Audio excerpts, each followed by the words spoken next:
میں ابھی وزیر صاحب کی باتوں کے اثر سے باہر بھی نہیں نکلی تھی کہ انہوں نے میرے قریب آ کر میرا ہاتھ تھام لیا۔ ان کی آنکھوں میں تشکر تھا اور ایک باپ کی بے بسی بھی۔ انہوں نے کہا، بیٹی تم نے آج مجھ پر بہت بڑا احسان کیا ہے، میں پوری زندگی تمہارا قرض نہیں اتار سکتا۔ میں نے فوراً اپنا ہاتھ پیچھے کر لیا اور آہستہ سے کہا، وزیر صاحب میں نے کوئی احسان نہیں کیا۔ اگر وہاں آپ کے بیٹے کی جگہ کوئی مزدور، رکشہ ڈرائیور یا بے گھر شخص بھی ہوتا تو میں یہی کرتی۔ میں نرس ہوں، میری تربیت مجھے یہی سکھاتی ہے کہ انسان کی جان سب سے قیمتی ہوتی ہے۔ میرے ابو خاموشی سے ہماری بات سن رہے تھے۔ وزیر صاحب نے اپنی سیکیورٹی کو اشارہ کیا۔ وہ فوراً ایک بریف کیس لے کر آگے بڑھا اور وزیر صاحب نے وہ بریف کیس ابو کی طرف بڑھاتے ہوئے کہا، یہ میری طرف سے ایک معمولی سا تحفہ ہے، اسے قبول کر لیجئے۔ ابو نے بریف کیس کی طرف دیکھا، پھر نہایت سکون سے بولے، وزیر صاحب معاف کیجیے گا، ہم نے انسانیت کے ناطے مدد کی تھی، سودا نہیں کیا تھا۔ غریب ضرور ہیں لیکن کسی کی جان بچانے کی قیمت نہیں لیتے۔ ان کی بات سنتے ہی وہاں موجود سب لوگ خاموش ہو گئے۔ میں نے پہلی بار وزیر صاحب کے چہرے پر حیرت دیکھی۔ شاید انہیں عادت نہیں تھی کہ کوئی ان کی پیشکش کو اتنی عزت کے ساتھ ٹھکرا دے۔ چند لمحوں بعد ان کے چہرے پر ہلکی سے مسکراہٹ آئی اور انہوں نے کہا، رشید صاحب آج مجھے احساس ہوا کہ اصل امیری دولت سے نہیں، کردار سے ہوتی ہے۔ میں ابو کی طرف دیکھ رہی تھی اور میرے دل میں ان کے لیے فخر پہلے سے کہیں زیادہ بڑھ گیا تھا۔ مجھے یاد آنے لگا کہ کتنی بار گھر میں فہد کے اسکول فیس کے لیے پیسے نہیں ہوتے تھے، کتنی بار امی رات بھر سلائی مشین چلاتے رہتی تھی، مگر ابو نے کبھی کسی کے سامنے ہاتھ نہیں پھیلایا تھا۔ وہ ہمیشہ کہتے تھے، عزت ایک بار چلی جائے تو واپس نہیں آتی۔ اسی دوران ایمرجنسی وارڈ کا دروازہ کھلا اور ڈاکٹر باہر آ گیا۔ ہم سب بے اختیار اس کی طرف بڑھ گئے۔ ڈاکٹر نے کہا، الحمدللہ خطرہ کچھ حد تک ٹل گیا ہے، لیکن مریض ابھی مکمل ہوش میں نہیں آئے۔ اگلے چند گھنٹے بہت اہم ہے۔ وزیر صاحب نے فوراً اللہ کا شکر ادا کیا، مگر ان کے چہرے پر چھائی ہوئی پریشانی ختم نہیں ہوئی تھی۔ اسی وقت وہی پولیس آفیسر دوبارہ تیزی سے وہاں آیا اور اس نے وزیر صاحب کو ایک طرف لے جا کر کچھ کہا۔ میں ان کی پوری بات تو نہیں سن سکی، لیکن اتنا ضرور سنا کہ آفیسر کہہ رہا تھا، سر سی سی ٹی وی فوٹیج میں ایک مشکوک گاڑی مسلسل حمزہ صاحب کا پیچھا کرتی ہوئی نظر آ رہی ہے۔ یہ منصوبہ بندی کے تحت کیا گیا حملہ لگتا ہے۔ وزیر صاحب کے چہرے کا رنگ بدل گیا۔ انہوں نے غصے سے پوچھا، کیا تمہیں اندازہ ہے کہ اس کے پیچھے کون ہو سکتا ہے؟ آفیسر نے جواب دیا، ابھی کچھ کہنا قبل از وقت ہوگا، لیکن جس نے بھی یہ کیا ہے وہ حمزہ صاحب کو زندہ نہیں چھوڑنا چاہتا تھا۔ یہ سن کر میرے جسم میں کپکپی دوڑ گئی۔ وہ لوگ مجھے مار دیں گے۔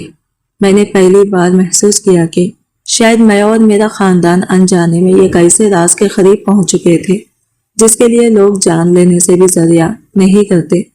کچھ دیر بعد وزیر صاحب میرے پاس آئے اور بولے، بیٹی جب حمزہ کو ہوش آ جائے گا تو میں چاہتا ہوں کہ تم اس سے ملو، وہ جاننا چاہے گا کہ اس کی جان بچانے والا کون تھا۔ میں نے صرف سر ہلا دیا، لیکن میرے دل میں عجیب سی بے چینی تھی۔ مجھے سمجھ نہیں آ رہا تھا کہ یہ سب کچھ اچانک ہماری زندگی کا حصہ کیسے بن گیا تھا۔ رات کافی ہو چکی تھی، اس لیے میں اور ابو گھر واپس آ گئے۔ جیسے ہی ہم اپنی بستی میں داخل ہوئے، لوگوں کی نظریں ہماری طرف اٹھ گئی۔ کسی کے چہرے پر حیرت تھی، کسی کے چہرے پر تعریف اور کسی کی آنکھوں میں حسد صاف نظر آ رہا تھا۔ یک عورت نے دوسری سے سرگوشی کی، سنا ہے وزیر کے بیٹے کی جان بچا کر آئے ہیں۔ دوسری نے فوراً جواب دیا، دیکھنا اب ان کی قسمت بدل جائے گی۔ میں خاموشی سے گھر کے اندر داخل ہو گئی۔ امی دروازے پر ہمارا انتظار کر رہی تھی۔ ہمیں دیکھتے ہی انہوں نے سکون کا سانس لیا اور بولی، اللہ کا شکر ہے تم دونوں خیریت سے آ گئے۔ پورا محلہ طرح طرح کی باتیں کر رہا تھا۔ فہد دوڑتا ہوا میرے پاس آیا اور معصومیت سے پوچھنے لگا، آپا کیا واقعی آپ نے وزیر کے بیٹے کی جان بچائی ہے؟ میں نے اس کے بالوں میں ہاتھ پھیرا اور کہا، میں نے صرف ایک زخمی انسان کی مدد کی تھی۔ ہم سب کھانے کے لیے بیٹھ گئے، مگر ابو غیر معمولی طور پر خاموش تھے۔ میں نے ان کی طرف دیکھا اور پوچھا، ابو آپ اتنے پریشان کیوں ہیں؟ انہوں نے کچھ لمحے خاموش رہنے کے بعد میری طرف دیکھا اور دھیمی آواز میں کہا، بیٹا مجھے نہیں معلوم کیوں، لیکن میرا دل کہہ رہا ہے کہ یہ معاملہ اتنا آسان نہیں ہے۔ طاقتور لوگوں کی زندگیوں میں چھپے راز اکثر عام لوگوں کی زندگیاں بدل دیتے ہیں۔ مجھے ڈر ہے کہ کہیں یہ راز ہماری دہلیز تک نہ آ پہنچے۔ اس وقت مجھے اندازہ نہیں تھا کہ ابو کی یہ بات چند دنوں میں حرف حرف سچ ثابت ہونے والی تھی، اور ہماری سادہ سی زندگی ایک ایسے بھور میں داخل ہونے والے تھے جہاں سے واپس آنا آسان نہیں ہوگا۔ اس رات ابو کی بات میرے دل میں گھر کر گئی۔ میں بستر پر لیٹی تھی، مگر نیند میری آنکھوں سے کونسوں دور تھی۔ بار بار حمزہ کا خون سے بھرا چہرہ میری نظروں کے سامنے آ جاتا، اور پھر اس کی وہ کمزور سی آواز میرے کانوں میں گونجنے لگتی، مجھے بچا لیجئے، وہ لوگ مجھے مار دیں گے۔ میں سوچتی رہی کہ آخر وہ کون لوگ تھے جن سے ایک طاقتور وزیر کا بیٹا بھی خوفزدہ تھا۔ آخر تھکن نے مجھے نیند کے آغوش میں ڈھکیل دیا، لیکن صبح سورج نکلنے سے پہلے ہی ہمارے دروازے پر زور زور سے دستک ہونے لگی۔ امی گھبرا کر اٹھی اور دروازہ کھولا تو باہر محلے کی کئی عورتیں کھڑی تھیں۔ کوئی خیر خیریت پوچھ رہی تھی، کوئی تجسس میں سوال کر رہی تھی، اور کوئی ہماری قسمت بدلنے کی پیش گوئیاں کر رہی تھی۔ ایک عورت نے مسکراتے ہوئے کہا، بہن، اب تو مریم کی زندگی بن گئی، وزیر صاحب ضرور بڑا انعام دیں گے۔ امی نے فوراً جواب دیا، ہم نے اللہ کی رضا کے لیے مدد کی تھی، بدلے کی امید نہیں رکھی۔ میں خاموشی سے ان کی باتیں سنتی رہی۔ مجھے نہیں معلوم تھا کہ لوگوں کی یہی زبانیں کچھ دن بعد ہمارے لیے زہر بن جائے گی۔ میں ہاسپٹل پہنچی تو وہاں کا ماحول بھی بدلا ہوا تھا۔ کئی نرسیں مجھے عجیب نظروں سے دیکھ رہی تھی۔ کچھ میرے قریب آ کر پوچھتی، کیا واقعی تم وزیر کے بیٹے کو سڑک سے اٹھا کر لائی تھی؟ کوئی کہتی تمہاری ہمت کی داد دینی پڑے گی، مگر کچھ چہروں پر حسد بھی نمایاں تھا۔ میں ابھی لاکر روم سے باہر نکلی ہی تھی کہ ایک وارڈ بوائے میرے پاس آیا اور بولا، مریم، وزیر صاحب نے آپ کو بلایا ہے۔ میرا دل دھڑک اٹھا۔ میں آہستہ آہستہ اس خصوصی کمرے کی طرف بڑھی جہاں حمزہ کو منتقل کیا گیا تھا۔ دروازے کے باہر سیکیورٹی اہلکار کھڑے تھے۔ انہوں نے مجھے اندر جانے کی اجازت دی۔ میں نے کمرے میں قدم رکھا تو دیکھا کہ حمزہ بستر پر لیٹا ہوا تھا۔ اس کے سر پر پٹی بندھی ہوئی تھی اور چہرہ زرد پڑ چکا تھا، لیکن اب اس کی آنکھیں کھلی ہوئی تھی۔ پہلی بار اس نے مجھے غور سے دیکھا۔ آپ، اس نے دھیمی آواز میں کہا، آپ وہی ہیں نا جنہوں نے میری جان بچائی؟ میں نے سر ہلایا۔ جی، میرا نام مریم ہے۔ اس کی آنکھوں میں تشکر اتر آیا۔ اگر آپ مجھے وقت پر ہاسپٹل نہ لاتی تو شاید میں آج زندہ نہ ہوتا۔ میں آپ کا شکریہ ادا کرنے کے لیے الفاظ نہیں ڈھونڈ پا رہا۔ میں نے نظریں جھکا لی۔ میں نے صرف اپنا فرض ادا کیا ہے۔ حمزہ چند لمحے خاموش رہا، پھر اس نے دھیرے سے پوچھا، کیا میں نے راستے میں کچھ کہا تھا؟ میرے دل کی دھڑکن تیز ہو گئی۔ میں نے اسے دیکھا اور آہستہ سے جواب دیا، آپ بار بار کہہ رہے تھے کہ کوئی آپ کو مارنا چاہتا ہے۔ یہ سنتے ہی اس کے چہرے کا رنگ بدل گیا۔ اس نے فوراً نظریں دوسری طرف پھیر لی، جیسے اسے اپنی زبان پھسل جانے کا احساس ہو گیا ہو۔ شاید میں ہوش میں نہیں تھا، اس نے مصنوعی مسکراہٹ کے ساتھ کہا، لیکن میں نرس تھی اور لوگوں کے چہرے پڑھنا جانتی تھی۔ میں سمجھ گئی تھی کہ وہ مجھ سے کچھ چھپا رہا ہے۔ اسی وقت وزیر صاحب کمرے میں داخل ہوئے۔ انہوں نے اپنے بیٹے کو ہوش میں دیکھ کر سکون کا سانس لیا، پھر میری طرف دیکھ کر بولے، بیٹی، تم نے جو کیا ہے اس کا بدلہ ہم کبھی نہیں چکا سکتے۔ میں کچھ کہنے ہی والی تھی کہ اچانک حمزہ نے اپنے والد کی طرف دیکھا اور گھبرائی ہوئی آواز میں کہا، ابو، وہ لوگ دوبارہ کوشش کریں گے۔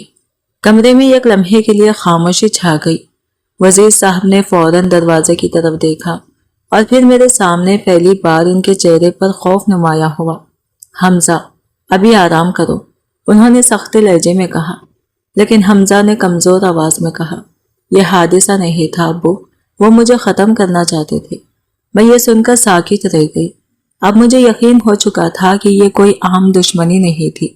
وزیر صاحب نے فوراً موضوع بدل دیا، مگر ان کی آنکھوں میں چھپی پریشانی مجھ سے پوشیدہ نہ رہ سکی۔ مجھے اندازہ نہیں تھا کہ حمزہ کے یہ الفاظ صرف ایک حملے کی خبر نہیں تھے، بلکہ یہ کیسے راز کا دروازہ کھولنے والے تھے جو برسوں سے طاقت، سیاست اور جھوٹ کے پردوں میں چھپا ہوا تھا، اور جس کی قیمت کئی لوگوں کو اپنی زندگیوں سے چکانی پڑنے والی تھی۔ حمزہ کے الفاظ میرے کانوں میں مسلسل گونج رہے تھے، وہ مجھے ختم کرنا چاہتے ہیں۔ میں کمرے سے باہر تو آ گئی تھی، لیکن میرے قدموں میں عجیب سی بے چینی تھی۔ میں نے اپنی پوری زندگی میں بہت سے زخمی اور بیمار لوگوں کو دیکھا تھا، مگر کسی کی آنکھوں میں ایسا خوف پہلی بار دیکھا تھا۔ وہ خوف کسی عام دشمنی کا نہیں تھا، بلکہ ایسا لگ رہا تھا جیسے حمزہ کسی بہت بڑے راز کا بوجھ اٹھائے ہوئے ہو۔ میں اپنی ڈیوٹی ختم کر کے گھر واپس پہنچی تو محلے کا ماحول پہلے جیسا نہیں تھا۔ اب لوگ ہمیں تجسس سے نہیں بلکہ مختلف نظروں سے دیکھنے لگے تھے۔ کچھ عورتیں مجھے دیکھ کر سرگوشیاں کرنے لگتی، کچھ نوجوان عجیب سے مسکراہٹ کے ساتھ ایک دوسرے کو کہانیاں مارتے۔ میں نے ان باتوں کو نظر انداز کرنے کی کوشش کی، لیکن اگلے ہی لمحے میرے قدم رک گئے جب میں نے ایک عورت کو کہتے سنا، غریب لڑکی کی قسمت کھل گئی، وزیر کے بیٹے کو بچایا ہے، اب دیکھنا یہی سے رشتہ بھی نکل آئے گا۔ دوسری عورت ہنس کر بولی، آج کل کی لڑکیاں سب جانتی ہیں، کوئی اتنا بڑا احسان بغیر مطلب کے نہیں کرتا۔ میرے دل پر جیسے کسی نے چھری پھیر دی۔ میں نے پوری زندگی عزت کے ساتھ جینا سیکھا تھا۔ میں نے صرف ایک زخمی انسان کی جان بچائی تھی، لیکن لوگوں نے اس عمل کو بھی اپنے گندے خیالات کے نظر کر دیا تھا۔ گھر پہنچتے ہی امی نے میرے چہرے کی اداسی بھانپ لی۔ کیا ہوا بیٹا؟ میں نے ضبط کرتے ہوئے کہا۔ امی، کیا غریب لوگوں کو اچھے کاموں پر بھی شک کیا جاتا ہے؟ امی نے سلائی مشین روک دی اور میرے قریب آ کر بولی، لوگوں کا کام باتیں بنانا ہے۔ اگر تم ہر زبان کا جواب دینے لگو گی تو زندگی گزارنا مشکل ہو جائے گا۔ سچ جاننے والا اللہ ہے۔ میں خاموش ہو گئی، لیکن اندر ہی اندر ٹوٹ رہی تھی۔ 2 دن بعد ہاسپٹل میں میری ڈیوٹی کے دوران مجھے اطلاع ملی کہ حمزہ مجھ سے ملنا چاہتا ہے۔ میں کچھ دیر خاموش کھڑی رہی، پھر خود کو سنبھال کر اس کے کمرے کی طرف چل پڑی۔ حمزہ اب پہلے سے بہتر لگ رہا تھا۔ اس نے مجھے دیکھا تو ہلکی سی مسکراہٹ اس کے ہونٹوں پر آ گئی۔ کیسی ہیں آپ؟ میں نے مختصر جواب دیا، ٹھیک ہوں۔ وہ چند لمحے مجھے دیکھتا رہا، پھر بولا، مجھے معلوم ہے کہ میرے ہاسپٹل آنے کے بعد آپ کی زندگی آسان نہیں رہی ہوگی، لوگ باتیں کر رہے ہوں گے۔ میں حیران ہو گئی، آپ کو کیسے معلوم؟ اس نے تلخ مسکراہٹ کے ساتھ کہا، میں سیاستدان کے گھر میں پلا بڑا ہوں مریم، یہاں لوگ حقیقت سے زیادہ کہانیاں بنانا پسند کرتے ہیں۔ میں پہلی بار اس کی آنکھوں میں اداسی دیکھ رہی تھی۔ اس نے دھیرے سے کہا، میں آپ سے معافی مانگنا چاہتا ہوں، میری وجہ سے آپ کو بدنامی کا سامنا کرنا پڑ رہا ہے۔ میں نے پہلی بار اس کی طرف پوری طرح دیکھا اور کہا، مجھے آپ سے کوئی شکایت نہیں، لیکن مجھے یہ ایک بات سمجھ نہیں آتی، اگر آپ وزیر کے بیٹے ہیں تو آپ کی جان کا دشمن کون ہو سکتا ہے؟ میرا سوال سن کر اس کے چہرے کا رنگ بدل گیا۔ اس نے نظریں جھکا لی۔ کچھ دیر خاموش رہنے کے بعد اس نے کہا، کبھی کبھی انسان اپنے ہی لوگوں سے محفوظ نہیں ہوتا مریم۔ کیا آپ جانتے ہیں کہ آپ پر حملہ کس نے کیا؟ اس نے میری آنکھوں میں دیکھتے ہوئے جواب دیا، اگر میں یہ جانتا تو شاید آج اس بستر پر نہ ہوتا، لیکن ایک بات جانتا ہوں، مجھے مارنے والا بہت قریب کا انسان ہے۔ میرے جسم میں سنسنی دوڑ گئی۔ اسی لمحے کمرے کا دروازہ کھلا اور وزیر صاحب اندر داخل ہوئے۔ ہمیں بات کرتے دیکھ کر ان کے چہرے پر ایک لمحے کے لیے عجیب سا تاثر آیا، لیکن انہوں نے فوراً خود کو سنبھال لیا۔ انہوں نے حمزہ سے کہا، ڈاکٹر نے آرام کرنے کا کہا ہے، زیادہ باتیں مت کرو۔ پھر وہ میری طرف متوجہ ہوئے اور نرم لہجے میں بولے، بیٹی میں جانتا ہوں کہ تم ایک باعزت گھرانے سے تعلق رکھتی ہو، اگر کسی نے تمہارے بارے میں کوئی غلط بات کی تو مجھے ضرور بتانا۔ میں نے ادب سے سر جھکا دیا، مگر دل میں عجیب سا بوجھ تھا۔ جب میں کمرے سے باہر نکلی تو مجھے محسوس ہوا جیسے کوئی مجھے مسلسل دیکھ رہا ہو۔ میں نے پیچھے مڑ کر دیکھا تو کوریڈور کے دوسرے سرے پر ایک شخص کھڑا تھا۔ اس نے سیاہ کپڑے پہن رکھے تھے اور اس کی نظریں مجھ پر جمی ہوئی تھی۔ میں کچھ سمجھ پاتی اس سے پہلے ہی وہ تیزی سے مڑا اور نظروں سے اوجھل ہو گیا۔ میرے دل کی دھڑکن تیز ہو گئی۔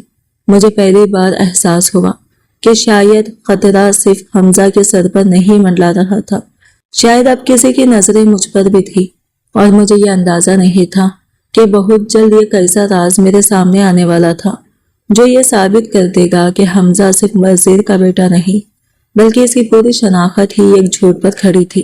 اس دن کے بعد میرے دل میں ایک عجیب سا خوف بیٹھ گیا تھا۔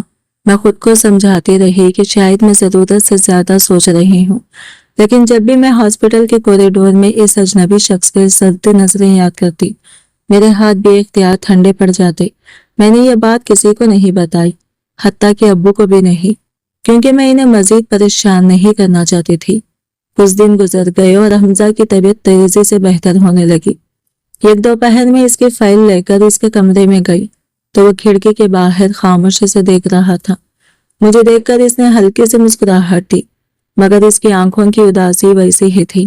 اس نے آہستہ سے کہا، مریم، کیا کبھی تمہیں ایسا محسوس ہوا ہے کہ تم ساری زندگی جس حقیقت پر یقین کرتے رہے وہ حقیقت نہ ہو؟ میں نے حیرانی سے اسے دیکھا۔ آپ یہ کیسی باتیں کر رہے ہیں؟ اس نے چند لمحے خاموش رہنے کے بعد کہا، بچپن سے مجھے ہمیشہ یہ محسوس ہوتا تھا کہ میرے اور میرے خاندان کے درمیان کوئی اندیکھی دیوار ہے۔ ابو مجھ سے محبت کرتے تھے، امی بھی میرا بہت خیال رکھتی تھی، لیکن نہ جانے کیوں مجھے لگتا تھا کہ مجھ سے کوئی بہت بڑی بات چھپائی جا رہی ہے۔ میں کچھ سمجھ نہ سکی، شاید یہ آپ کا وہم ہو۔ حمزہ نے تلخ مسکراہٹ کے ساتھ کہا، کاش ایسا ہی ہوتا۔ اسی دوران اسی دروازے پر دستک ہوئی اور ایک عمر رسیدہ ملازم اندر داخل ہوئی۔ اس کے ہاتھ میں کچھ فائلیں تھی۔ اس نے مجھے دیکھا تو چونک گیا، پھر گھبرائے ہوئے انداز میں حمزہ کی طرف دیکھنے لگا۔ حمزہ نے تعارف کروایا، یہ بشیر چچا ہیں، جب سے میں نے ہوش سے سنبھالا ہے انہیں اپنے گھر میں دیکھتا آ رہا ہوں۔ بشیر چچا نے زبردستی مسکرانے کی کوشش کی، لیکن ان کی آنکھوں میں خوف صاف نظر آ رہا تھا۔ وہ جلدی سے فائلیں رکھ کر واپس جانے لگے، مگر اچانک ان کے ہاتھ سے یہ پرانا لفافہ زمین پر گر گیا۔ میں نے جھک کر لفافہ اٹھایا، اس پر دھندلی سی لکھائی میں صرف ایک نام درج تھا، حمزہ۔ میں نے لفافہ بشیر چچا کی طرف دیکھا، لیکن ان کے چہرے کا رنگ اڑ چکا تھا۔ حمزہ نے حیرت سے پوچھا، چچا آپ ٹھیک ہیں؟ بشیر چچا کے ہونٹ کانپنے لگے۔ انہوں نے دروازے کی طرف دیکھا، پھر دھیمی آواز میں کہا، چھوٹے صاحب، کچھ راز ایسے ہوتے ہیں جن کے سامنے آنے سے زندگیاں تباہ ہو جاتی ہیں۔ حمزہ نے پریشان ہو کر اٹھنے کی کوشش کرنے لگا۔ کون سے راز؟ آپ کیا کہنا چاہتے ہیں؟ بشیر چچا کی آنکھوں میں آنسو آ گئے۔ انہوں نے کانپتی ہوئی آواز میں کہا، آپ وزیر صاحب کے سگے بیٹے نہیں ہیں۔ کمرے میں ایک دم خاموشی چھا گئی۔ مجھے محسوس ہوا جیسے وقت تھم گیا ہو۔ حمزہ کا چہرہ سفید پڑ گیا۔ اس نے بے یقینی سے کہا، آپ جانتے بھی ہیں آپ کیا کر رہے ہیں؟ بشیر چچا نے نظریں جھکا لی۔ میں جھوٹ نہیں بول رہا، یہ راز صرف 3 لوگوں کو معلوم تھا، وزیر صاحب، بیگم صاحبہ اور میں۔ حمزہ کے ہاتھ کانپنے لگے۔ نہیں، یہ ممکن نہیں۔ میں بھی صدمے سے انہیں دیکھ رہی تھی۔ بشیر چچا نے لرزتی ہوئی آواز میں کہا، آپ کو بچپن میں اس گھر میں لایا گیا تھا، سب کو بتایا گیا کہ آپ وزیر صاحب کے بیٹے ہیں، لیکن حقیقت کچھ اور تھی۔ حمزہ کی آنکھوں میں آنسو اتر آئے۔ پھر میرے اصل والدین کون تھے؟ بشیر چچا کچھ بولنے ہی والے تھے کہ اچانک کمرے کے باہر کسی چیز کی گرنے کی آواز آئی۔ ہم سب چونک کر دروازے کی طرف دیکھنے لگے۔ بشیر چچا کے چہرے پر خوف چھا گیا۔ انہوں نے گھبرا کر سرگوشی کی۔ وہ لوگ جان گئے ہیں کہ میں نے سچ بول دیا ہے۔ میرے دل کی دھڑکن اتنی تیز ہو گئی کہ مجھے اپنی سانسیں سنائی دینے لگی۔ میں نے پہلی بار محسوس کیا کہ ہم صرف ایک خاندانی راز نہیں، بلکہ ایک ایسی سازش کے دروازے پر کھڑے ہیں جس کے لیے لوگ قتل بھی کر سکتے ہیں، اور مجھے بالکل اندازہ نہیں تھا کہ یہ سچ سامنے آنے کے بعد حمزہ کی زندگی ہی نہیں، ہماری زندگی بھی ہمیشہ کے لیے بدلنے والی تھی۔ بشیر چچا کے الفاظ سننے کے بعد مجھے یوں محسوس ہو رہا تھا جیسے میرے قدموں تلے سے زمین نکل گئی ہو۔ میں نے حمزہ کی طرف دیکھا، وہ خاموش بیٹھا تھا، لیکن اس کی آنکھوں میں ایسا درد تھا جسے الفاظ میں بیان کرنا ممکن نہیں تھا۔ ایک انسان جس نے ساری زندگی خود کو ایک شناخت کے ساتھ جیا ہو، اگر اچانک اسے معلوم ہو جائے کہ اس کی پوری زندگی ایک راز پر کھڑی تھی تو وہ کیسے خود کو سنبھال سکتا تھا؟ حمزہ نے کانپتی ہوئی آواز میں پوچھا، چچا، اگر میں وزیر صاحب کا بیٹا نہیں ہوں تو پھر میں کون ہوں؟ میرے اصل ماں باپ کون تھے؟ انہوں نے مجھے کیوں چھوڑ دیا؟ بشیر چچا کی آنکھوں سے آنسو بہنے لگے۔ انہوں نے آپ کو نہیں چھوڑا تھا چھوٹے صاحب، وہ آپ سے بہت محبت کرتے تھے، لیکن قسمت نے انہیں آپ سے چھین لیا۔ میں خاموش کھڑی ان کی باتیں سن رہی تھی۔ کمرے میں خوف، حیرت اور بے یقینی ایک ساتھ موجود تھے۔ حمزہ نے بے صبری سے کہا، مجھے سب سچ بتا دیجئے،